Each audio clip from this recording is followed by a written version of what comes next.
My name is Clara Bennett, and I am 28 years old.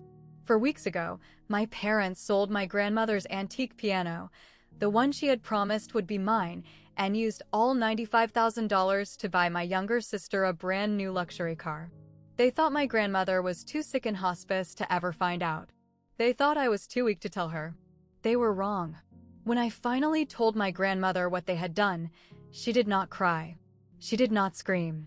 She simply reached for her phone, dialed one number, and said 7 words that would destroy everything my parents thought they owned. Before I tell you what those 7 words were and what happened next at my mother's 60th birthday party, please take a moment to like and subscribe, but only if you genuinely enjoy this story. Drop a comment and let me know where you are watching from and what time it is there. Now, let me take you back to the day it all started. The afternoon my grandmother was admitted to hospice. The call came on a Tuesday afternoon, right after my last piano lesson of the day. Eleanor has had another heart attack, my father said. No greeting, no warmth. She is stable, but they're moving her to hospice. Family meeting at the hospital in an hour. I dropped everything. By the time I arrived, my parents and my younger sister, Vanessa, were already huddled in a corner of the waiting room, speaking in low voices. My father, Richard, stood with his arms crossed. My mother, Diane, clutched her designer purse like a lifeline. And Vanessa, 4 years younger, always the favorite, was scrolling through her phone, barely looking up. Good, you're here, my father said. We need to divide responsibilities. Not, how are you holding up? Not, this must be hard for you. Just logistics. Someone needs to visit Mother daily, he continued. Diane and I have the business to run. Vanessa is in a critical phase with Daniel's family. Daniel Harrison. Vanessa's boyfriend of 8 months. The son of my father's most important business partner. So, Clara. My father looked at me like he was assigning a chore. You will handle the visits. Your schedule is flexible. Music teachers do not exactly work overtime. I wanted to say that I taught piano to 37 children every week. That I ran after-school programs. That my time had value too. But I did not. Of course, I said quietly. I want to be with her anyway. Perfect. My father was already turning away. Keep us updated if anything changes. As I walked toward my grandmother's room, I heard my mother's voice drift down the hallway, meant for Vanessa's ears alone. At least she is useful for something. I kept walking. I did not turn around. Not because I did not hear, but because I had grown so used to this kind of pain that I had stopped expecting it to be acknowledged. My grandmother Eleanor's room smelled like lavender and old books. She insisted on both. They try to make everything smell like antiseptic, she told me on my first visit. I refuse. If I am going to die, I will die surrounded by things I love. She was 76, sharp as a blade, and dying of congestive heart failure. The doctors gave her weeks, maybe a month or 2 if she was lucky. I visited every day after work. We talked about music, about her years performing across concert halls in the Northeast, about my students who could not yet read notes, but already felt rhythm in their bones. One evening, she reached for my hand. Her grip was weaker than I remembered, but her eyes were fierce. Clara, I need you to know something. Anything, Grandma? The Steinway. She paused, letting the words settle. My mother's piano. The one from 1892. I knew it well. I had learned my first scales on those ivory keys when I was 7 years old. That piano had been the soundtrack of my childhood. The only place in the family where I felt truly seen. It is yours, she said firmly. I have already told Richard and Diane. Told them last month in front of everyone. That piano belongs to you. I remembered that conversation. My father's jaw tightening. My mother exchanging a look with Vanessa. My sister rolling her eyes and muttering something about sentimental junk. Grandma, you do not have to. I want to. She squeezed my hand. You are the only one who understands what it means. Promise me you will take care of it. I promise. She smiled then. A knowing smile that seemed to hold secrets I could not yet see. There are some things more valuable than money, child. And some people who need to learn that lesson the hard way. 2 weeks later, everything changed. My grandmother had asked me to bring some old photographs from her house, Pictures of her performing days, images she wanted to see one last time. I still had a key, so I drove over after work on a rainy Thursday afternoon. The house was quiet. Too quiet. I walked through the foyer, past the dining room, and into the living room where the Steinway had stood for 30 years. The space was empty. I stopped breathing. Where the piano should have been, there was nothing but a rectangular indent in the carpet. A ghost of something that had lived there for decades, now violently removed. My hands were shaking as I pulled out my phone. "Mom." My voice cracked. "Where's Grandma's piano?" A pause. Then my mother's voice, casual and dismissive. "Your father handled it. Adult matters, Clara. You do not need to worry about it." Handled it how? Where is it? I said do not worry about it. Click. She hung up on me. I stood in that empty living room for what felt like hours, staring at the indent in the carpet. The rain pattered against the windows. Somewhere in the distance, thunder rolled. I drove to my parents' house that evening. My father answered the door with a glass of scotch in his hand, looking annoyed at the interruption. "The piano," I said. "What did you do?" He did not even flinch. "Sold it. Got $95,000 for it. Good price." The world tilted. "You sold it?" "Grandma said it was mine." "Grandma is dying, Clara." He took a sip of his drink. "She does not need a piano. And neither do you." Behind him, I heard the jingle of car keys. Vanessa appeared in the hallway, grinning. "New keys for a new car." "You bought her a car?" My voice was flat. "With Grandma's piano." My father shrugged like I had asked about the weather. "Vanessa needs to make the right impression on the Harrisons. Daniel's family is particular about appearances. That piano was supposed to be mine. And what would you do with it?" My mother appeared behind my father, arms crossed. "You teach children's music classes, Clara. You do not perform. You do not have the space." Vanessa needed that money for her future. Her future. I repeated the words, tasting their bitterness. Vanessa sauntered into the foyer, swinging her new keys like a trophy. "Do not be jealous, Clara. It is not a good look." She smiled, all teeth. "Maybe if you had picked a better career, you could afford nice things too." I looked at my parents. At my sister. At the life they had built where I was always the afterthought, always the one whose needs came last. "Does Grandma know?" Silence. "Does she know you sold her piano?" My mother's face hardened. "She is in hospice, Clara. She is on morphine half the time. She does not need to know anything that might upset her." "You mean you do not want her to know?" "I mean," my mother stepped closer, her voice dropping to something cold and threatening, "that if you tell her and it causes her stress and something happens, that will be on you. Do you want to be responsible for killing your grandmother?" The accusation hung in the air like poison. I should have backed down. The old Clara would have. But something had shifted inside me. Something had finally broken. "Grandma has a right to know what happened to her property," I said quietly.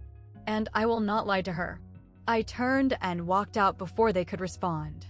I did not sleep that night.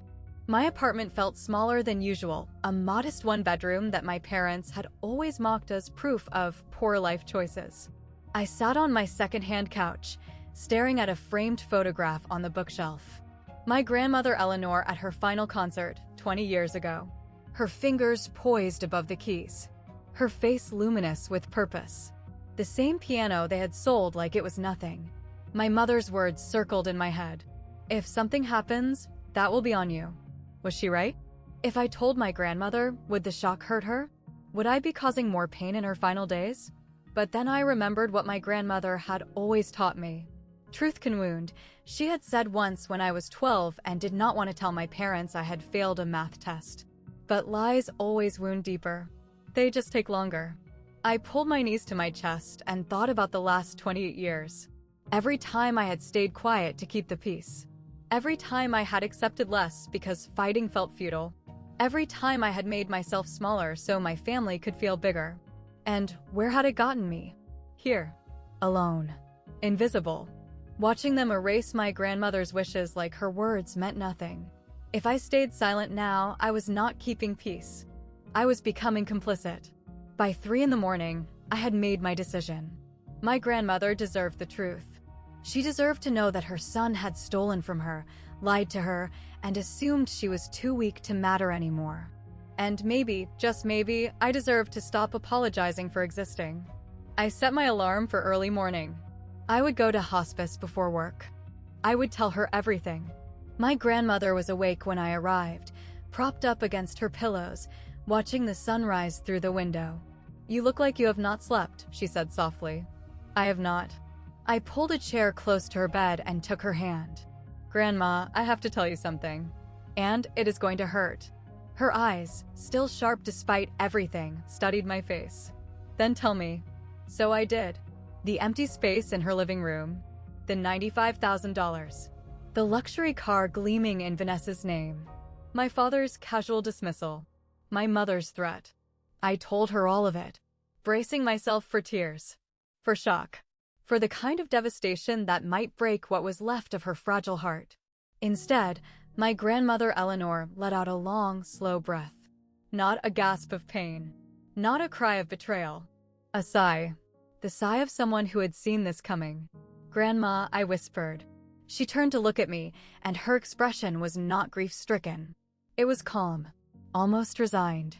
"I knew this might happen, sweetheart." "You knew?" "I know my son." Her voice was steady. "I have watched him become this person for 40 years. I hoped he would change. But I also prepared for the possibility that he would not." My mind raced. Prepared how? She did not answer directly. Instead, she reached toward her bedside table.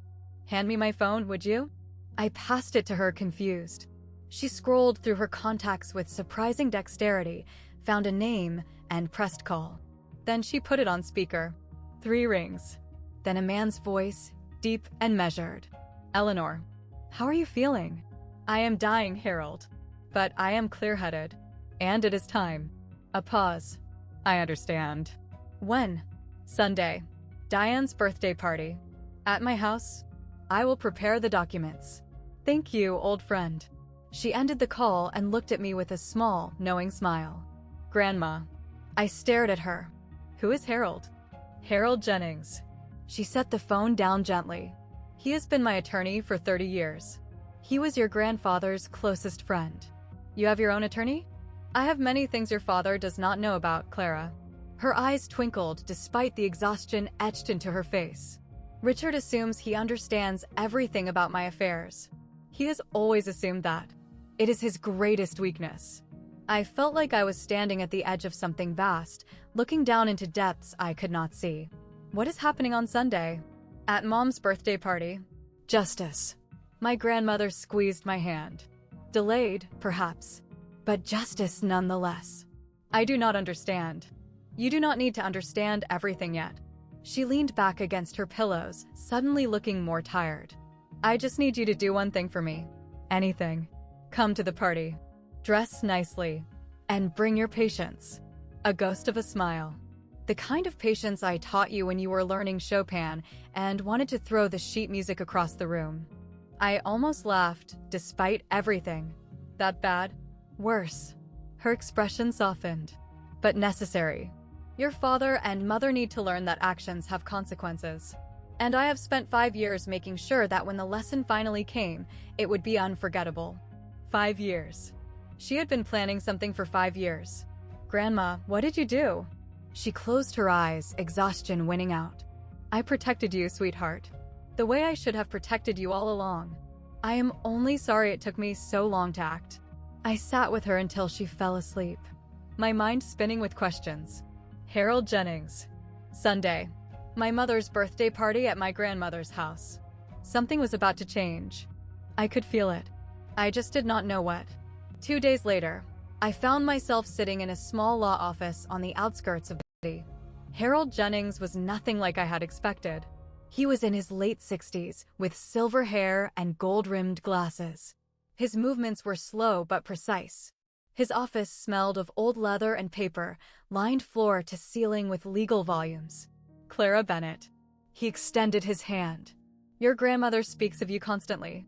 It is a pleasure to finally meet you." "Mr. Jennings, Harold, please."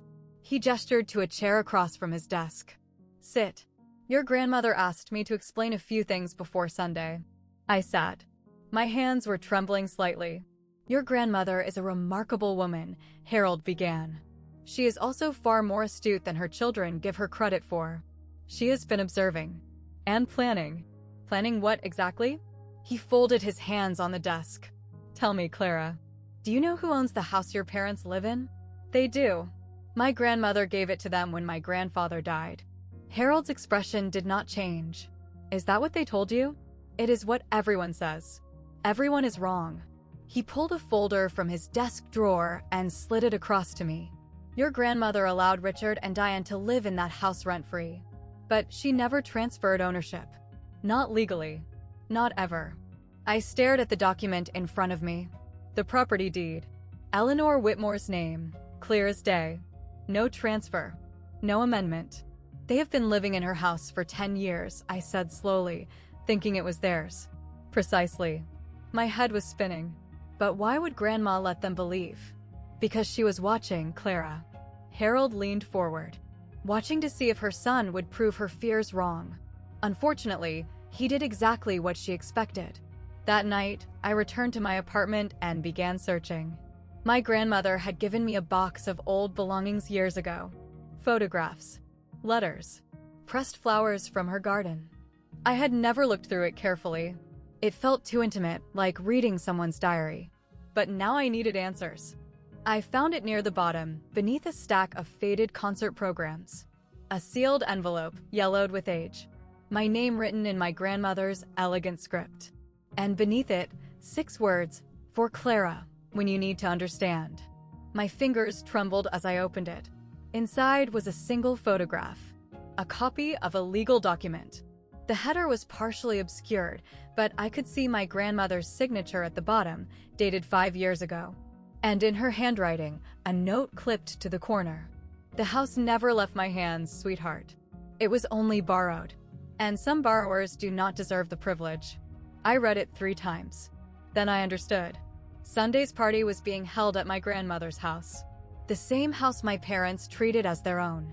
Where they had hosted dinner parties and holiday gatherings. Where they had sold the piano that sat in the living room like it belonged to them. But it did not belong to them. It never had. My father had built his entire sense of status on a foundation that did not exist. I thought about all the times he had lectured me about real assets and smart investments. All the times he had mocked my small apartment while standing in a home he did not actually own. The irony was almost too perfect. I tucked the letter back into its envelope and set it on my nightstand. Sunday was 3 days away. Whatever my grandmother had planned, it was going to happen in the place my parents had claimed as their territory. And they had no idea what was coming. The night before the party, my grandmother called.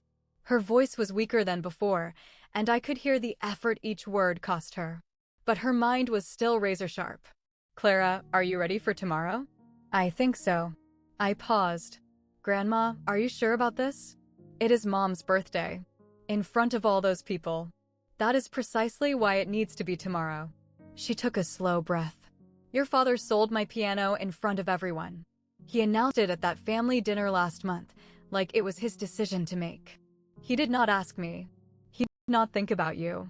He assumed I was too weak and you were too quiet to matter. I closed my eyes. I remember. Then you understand why the lesson needs witnesses. Her voice softened. I am not doing this for revenge, sweetheart. Revenge is empty. I am doing this because it is right. And because you deserve to be protected, especially after I am gone. Tears burned behind my eyes. Grandma, I should have acted sooner. I watched how they treated you for years, and I kept hoping Richard would change. That was my mistake. Love made me blind for too long. It is not your fault. Maybe not entirely, but I can still make it right. A pause. I do not have much time left, Clara. The doctors say weeks, but I think it is less. I can feel it. So I need to know. Do you trust me? Always. Then come tomorrow. Wear something that makes you feel strong. And no matter what happens, remember you are not the villain in this story. You never were. We said goodnight. I held the phone against my chest for a long time after she hung up. Tomorrow would change everything. I just had to be ready to let it. Sunday arrived with pale winter sunlight and the kind of crisp air that makes everything feel sharper. My grandmother's house, my parents' borrowed house, looked almost festive. Someone had hung a happy 60th birthday banner across the porch. Cars lined the driveway and spilled onto the street. I parked at the far end and sat in my car for a moment, gathering myself. I had chosen a navy blue dress. Simple but elegant. Pearl earrings that my grandmother had given me for my 21st birthday. My hair pinned back neatly. Armor for a battle I did not fully understand. Inside, the house buzzed with about 30 guests. Aunts and uncles I saw only at holidays. Neighbors from the old days. A handful of my father's business associates. I recognized Mr. Harrison near the fireplace. Daniel standing beside him, with Vanessa on his arm. The living room drew my eye immediately. The corner where the Steinway had stood for 30 years was empty. Someone had placed a large potted plant there, trying to fill the void. It looked ridiculous. A leafy green apology for something that could not be apologized away. My mother stood near the dining table in a red designer dress, accepting compliments like a queen receiving tribute. My father hovered nearby, working the room with practiced charm. And in the far corner, almost invisible among the crowd, sat Harold Jennings. His leather briefcase rested beside his chair. He caught my eye across the room and gave an almost imperceptible nod. I nodded back. My Aunt Margaret, my grandmother's younger sister, appeared beside me. "Clara, sweetheart, how is Eleanor really?" "Tired," I said honestly, but still sharp. She always was the smart one. Aunt Margaret's eyes drifted to the empty corner. "I noticed the piano is gone. Richard said Eleanor wanted to sell it." I opened my mouth to respond, but my father's voice cut through the crowd. "Everyone, if I could have your attention, please." My father stood in the center of the living room, crystal glass raised, commanding the space like he owned it. Which I now knew he did not. "Today, we celebrate 60 wonderful years of Diane Thompson." Applause. My mother beamed. "And I also want to take a moment to share some exciting family news." My stomach dropped. "As some of you know, our daughter Vanessa has been seeing Daniel Harrison, son of my dear friend and partner James." He gestured toward Daniel, who smiled politely. "And to celebrate her bright future, we have a special surprise." He led the entire party outside, where a gleaming silver luxury car sat in the driveway, a red bow perched on its hood. A gift, my father announced proudly, made possible by my mother Eleanor's generosity. She sold her antique piano to invest in her granddaughter's future. Vanessa squealed, threw her arms around my father, and posed for photos beside the car. I stood frozen on the porch. He was doing it again, rewriting the story, making himself the hero while erasing my grandmother's wishes entirely. A woman I did not recognize leaned toward her husband. "Was not that piano supposed to go to the other granddaughter? The music teacher?" Her husband shrugged. "Guess plans change." Aunt Margaret appeared beside me, her face pale. "Clara, did Eleanor really agree to this?" Before I could answer, Vanessa spotted me and called out, her voice dripping with false sweetness. "Clara, come take a picture. Do not be jealous. I am sure Grandma will leave you something, too. Maybe her collection of old sheet music." Scattered laughter from the crowd. My hands were shaking. My vision blurred with tears I refused to let fall. And then behind me, I heard the click of a briefcase opening. Everyone began filing back inside, but Aunt Margaret blocked my father's path. "Richard." Her voice was steady, but I could see her hands trembling. "I need to ask you something." My father's smile did not waver. "Can it wait, Margaret? We are in the middle of..." "Did you ask Eleanor before you sold that piano?" The question landed like a stone in still water. Conversations nearby stuttered to a halt. "Mother is in hospice," my father said smoothly. "She is not in a condition to make these kinds of decisions. We did what was best for her. I spoke with her this morning." Aunt Margaret's voice grew stronger. "She is clear-headed, Richard. Completely lucid. And she told me you never asked her permission. You never even told her." More people were listening now. I saw Mr. Harrison frown. Saw Daniel shift uncomfortably. My mother pushed forward, face flushed. "Margaret, this is my birthday. Let us not make a scene." "A scene?" Aunt Margaret laughed, but there was no humor in it. Diane, your husband sold Eleanor's most precious possession without her knowledge and used the money for a car. If anyone is making a scene, it is not me." The room had gone quiet. 30 pairs of eyes ping-ponged between my aunt and my parents. My father's composure cracked just slightly. "This is a family matter. It does not need to be discussed in public." Actually, a new voice said from behind us, "I think public is exactly where it needs to be discussed." I turned. Harold Jennings was standing now, his briefcase open, a folder of documents in his hand. He walked toward the center of the room with the calm authority of a man who had done this 1,000 times. "Good afternoon, everyone. My name is Harold Jennings. I am Eleanor Whitmore's attorney." My father's face went white. The silence was suffocating. Harold positioned himself near the empty corner where the piano used to stand, a choice that felt deliberate. "I apologize for interrupting the celebration," he said, his voice carrying easily across the room. "But Eleanor Whitmore has asked me to address some urgent matters regarding her estate. Given the circumstances, she felt it was important that her family, and those close to them, hear this directly." My father found his voice first. "My mother has an attorney? Since when?" "Since 30 years ago, Richard." Harold's tone was polite but cutting. "I also represented your father. You would know this if you had ever bothered to ask." Muffled gasps. Someone in the back whispered, "Oh my God." My mother stepped forward. "Eleanor is dying. She is not in her right mind. Whatever papers you have." "Mrs. Thompson." Harold raised a hand, silencing her. "I visited Eleanor this morning. Her nurse, Carol, can confirm she is fully competent and lucid. She dictated specific instructions for today's meeting." He opened the folder and removed a document. "Now, I understand there has been some confusion about property ownership. So let me clarify."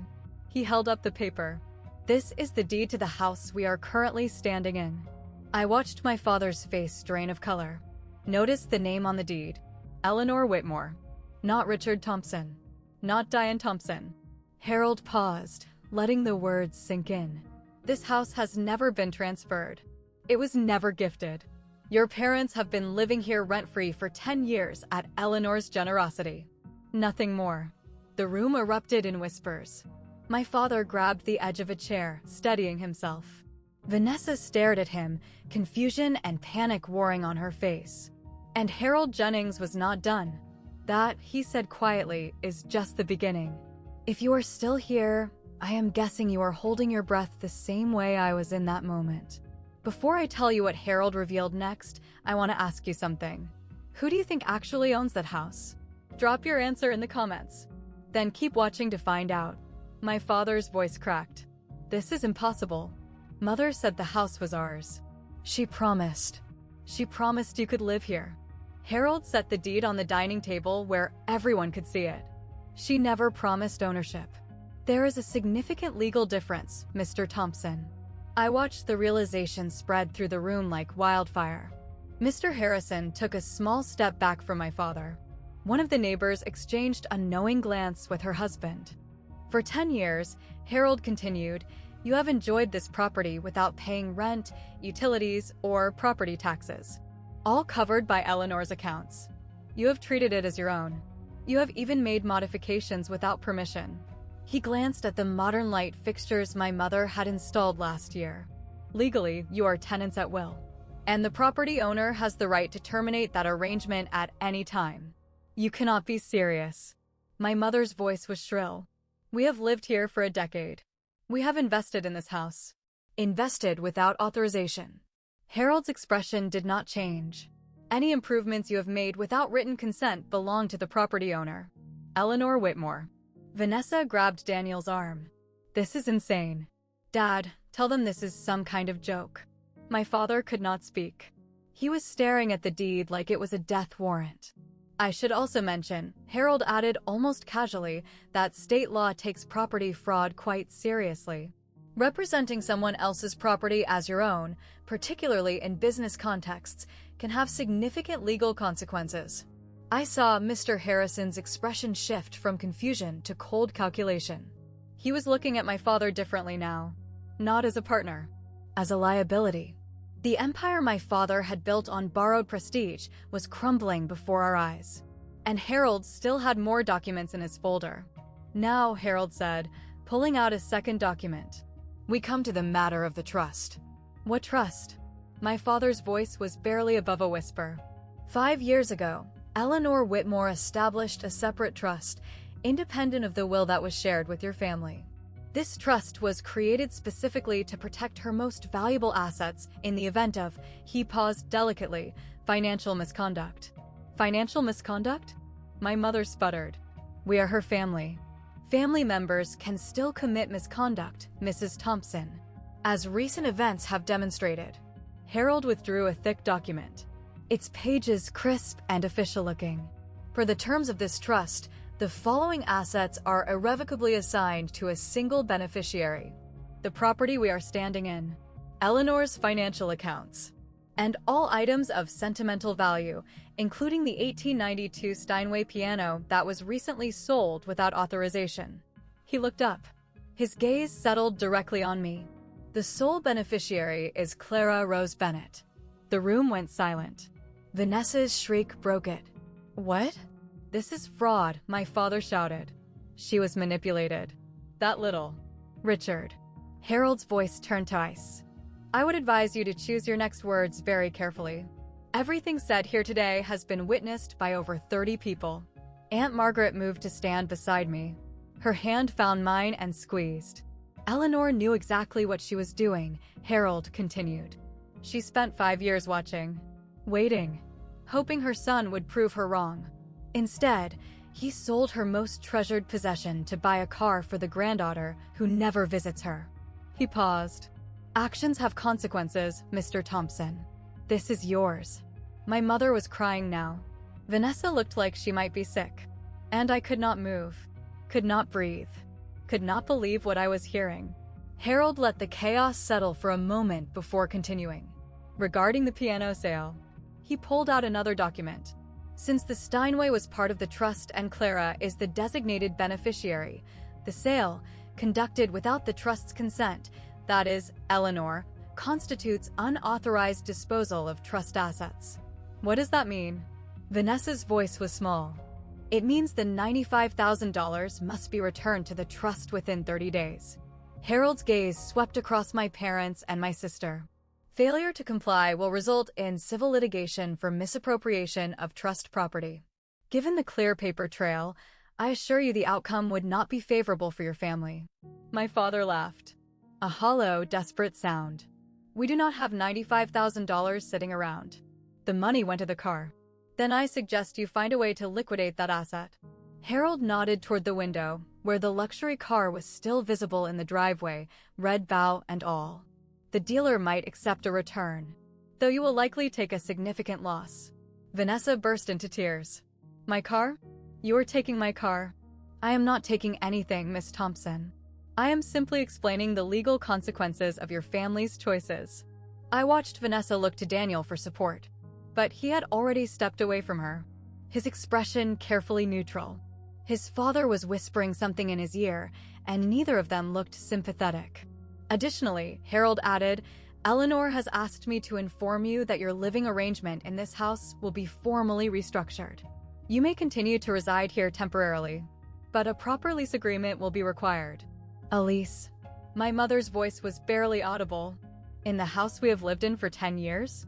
In the house, Harold corrected gently, that you never owned. The room had gone deathly quiet. Every eye was on me. My father turned slowly, his face twisted with betrayal and fury. You did this. You poisoned her against us. I stood my ground. No, Dad. I did not do anything. My voice was steadier than I expected. Grandma made these decisions 5 years ago, before I knew anything about them. I only found out this week. Liar. My mother's voice shook with venom. You have always been jealous of Vanessa, of our family's success. This is your revenge. Revenge. I felt something cold and hard crystallize inside me. I did not sell Grandma's piano without asking her. I did not spend the money on a car for myself. I did not lie to everyone about what happened. I stepped forward, looking directly at my mother. I am not the one who said, At least she is useful for something, when I agreed to visit Grandma every day. I am not the one who hung up on me when I asked questions. And I am not the one who threatened me, saying I would be responsible for killing Grandma if I told her the truth. Gasps rippled through the crowd. Aunt Margaret's hand tightened on mine. I spent 28 years being invisible in this family. My voice did not waver. I accepted it because I thought that was what love required. Shrinking yourself to make others comfortable. I looked at my father, at my mother, at Vanessa, still crying over her doomed car. But Grandma taught me something different. She taught me that loving yourself means standing up for what is right, even when it costs you everything. I took a breath. So here is what I want you to understand. I am not apologizing anymore. I am not staying silent anymore. And I am done pretending everything is fine when it is not. The room was absolutely still. Afterward, the crowd began to disperse slowly, awkwardly, with whispered goodbyes and avoided eye contact. Harold pulled me aside. "Clara, we need to discuss next steps." I nodded, still feeling surreal. Like I was watching myself from outside my body. "Legally, you have several options." He spoke quietly so only I could hear. "You could demand immediate eviction. Given the circumstances, your grandmother would support whatever you decide." I looked across the room at my parents. My father had collapsed into a chair, head in his hands. My mother stood frozen by the window, mascara streaked down her face. Vanessa had disappeared, probably outside mourning her car. They looked broken. Part of me, a small, wounded part, wanted to twist the knife. To make them feel every ounce of the pain they had caused me over 28 years. But that was not who I wanted to be. "I do not want to throw them out," I said slowly. "Not immediately." Harold raised an eyebrow. "Are you certain?" "Yes." I took a breath. "Here is what I want. The $95,000 gets returned within 90 days, not 30. I will give them time to sell the car and figure things out. They can stay in the house with a formal lease agreement at a minimal rent. After my grandmother, I swallowed hard. After she passes, they will have 12 months to find somewhere else to live. That is remarkably generous, given everything." "Maybe." I met his eyes. "But I am not doing this to punish them. I am doing it because it is right. And because I refuse to become the kind of person they are." Harold studied me for a long moment. Then he nodded, a hint of respect in his expression. "Your grandmother said you would respond this way. She is very proud of you, Clara." "I know." My voice cracked. "I know she is." The agreement was drafted right there on the dining room table, witnessed by Aunt Margaret and 2 of the remaining guests.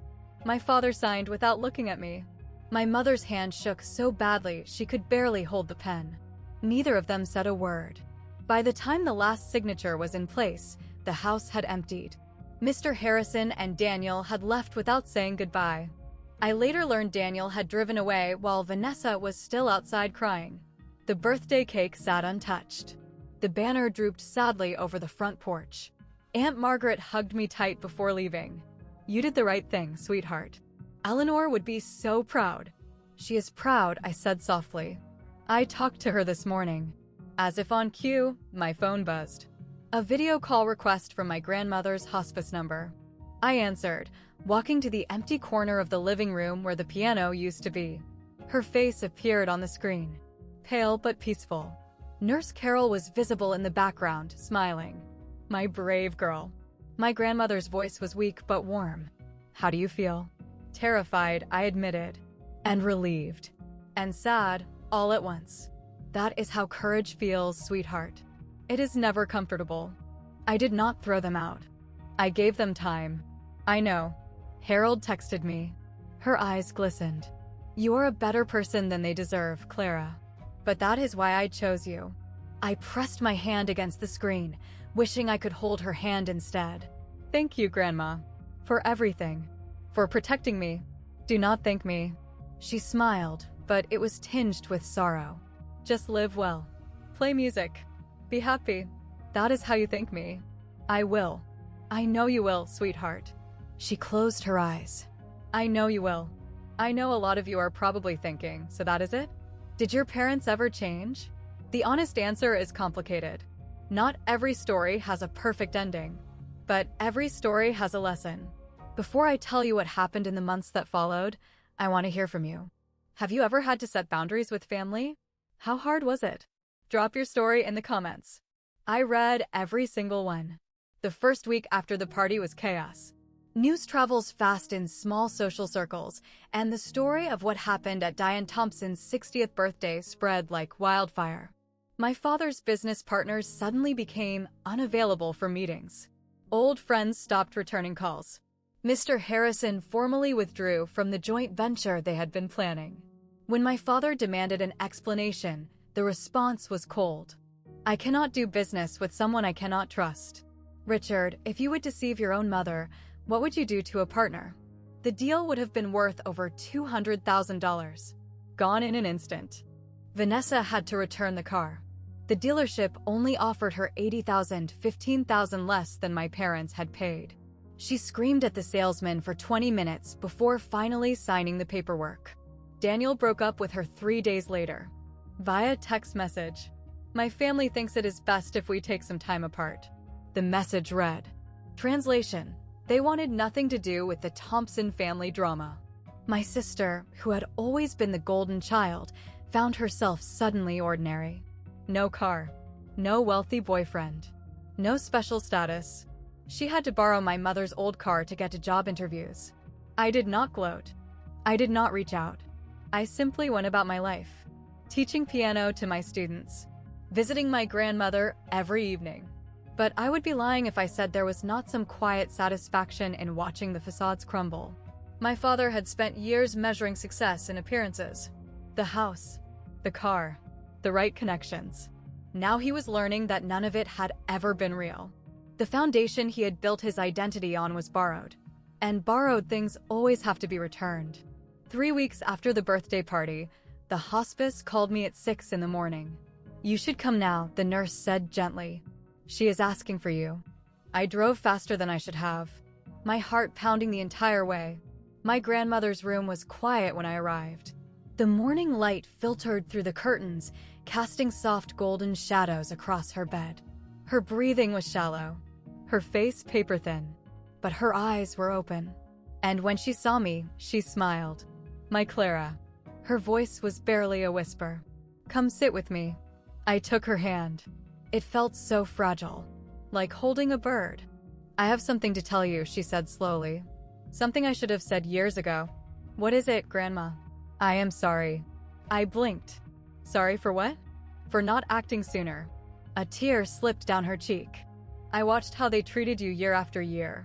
I kept hoping Richard would change, that Diane would see your value. I made excuses because I did not want to believe my own son could be. She trailed off. It is not your fault, I said, my own tears falling now. Maybe not entirely, but I could have done more. I could have protected you earlier, instead of waiting until I was dying. She squeezed my hand weakly. I am sorry, sweetheart. You deserved better. You gave me everything that mattered, I said fiercely. Music. Love. The knowledge that I was worth something. That is more than they ever gave me. She smiled. And for a moment, she looked like the grandmother I remembered from childhood. Strong. Radiant. Full of life. I am so proud of you, Clara. You have a good heart. But you finally learned to guard it. You taught me that. Then I did something right. Her eyes fluttered closed. I am tired now, sweetheart. Stay with me. Always. My grandmother Eleanor passed away that evening, peacefully with my hand in hers. The funeral was held 5 days later at the small church she had attended for 50 years. Per her wishes, it was simple. No elaborate flowers. No ostentatious displays. Just music, memories, and the people who truly loved her. I played the piano during the service. Not the Steinway, that was gone, but a modest upright that the church had owned for decades. I played Chopin's Nocturne in E-flat major, the first piece my grandmother had ever taught me. The church was half full. Aunt Margaret sat in the front row, tissues clutched in her hand. My grandmother's friends from her performing days filled several pews. White-haired women who remembered when Eleanor Whitmore had been a name that meant something in the classical music world. My parents sat in the back. They did not approach me before the service or during or after. My mother wore dark sunglasses that hid her eyes. My father stared straight ahead, like a man attending his own sentencing. Vanessa was not there at all. Too emotionally fragile, my mother explained to someone who asked. I delivered the eulogy. I spoke about my grandmother's music, her wisdom, her quiet strength. I spoke about how she taught me that love was not about grand gestures. It was about showing up, day after day, and choosing to see someone for who they really were. I did not mention the drama. The funeral was not the place. After the service, my father started walking toward me. I saw him hesitate, take a step, then stop when my mother grabbed his arm and pulled him away. He never made it across the room. Maybe he wanted to apologize. Maybe not. I will never know. But I had already made peace with the fact that some apologies never come, and some are not needed anymore. 6 months later, I moved into my grandmother's house. It felt strange at first, walking through rooms filled with her presence, sleeping in the guest bedroom I had known since childhood. But slowly, it began to feel like home. I used part of the return money to buy a new piano. Not a Steinway, those cost far more than $95,000, but a beautiful Yamaha Grand that filled the corner where my grandmother's piano had once stood. Different, but meaningful in its own way. A new beginning. I started teaching private lessons on weekends.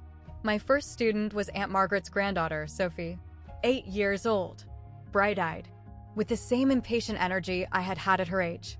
When she played her first complete scale, I cried. My parents moved out 2 months after my grandmother's death. They did not wait the full 12 months I had offered. They said they could not live somewhere with so many painful memories. I think they just could not stand the reminder of what they had lost. They bought a small condo across town. My father's business was struggling, scaled down to half its former size. My mother joined a different social club, one where people did not know the family's history. We did not speak. Not out of anger, exactly. Just distance. Some gaps are too wide to bridge. But I was not bitter. Bitterness is exhausting. And I had a life to build. In the evenings, I would sit at the piano and play until the stars came out. Sometimes Chopin. Sometimes Bach. Sometimes just improvised melodies that went nowhere and everywhere. My grandmother's presence lingered in those moments. In the smell of lavender from the garden she had planted. In the creak of the old floorboards. In the way the light fell through the windows at sunset. She was gone, but she was everywhere. And I was finally free. 8 months after the funeral, my phone rang. Vanessa. I stared at the screen for 3 rings before answering. Clara. Her voice sounded different. Smaller. Less certain. Vanessa. Silence stretched between us. 20 years of sisterhood reduced to awkward pauses.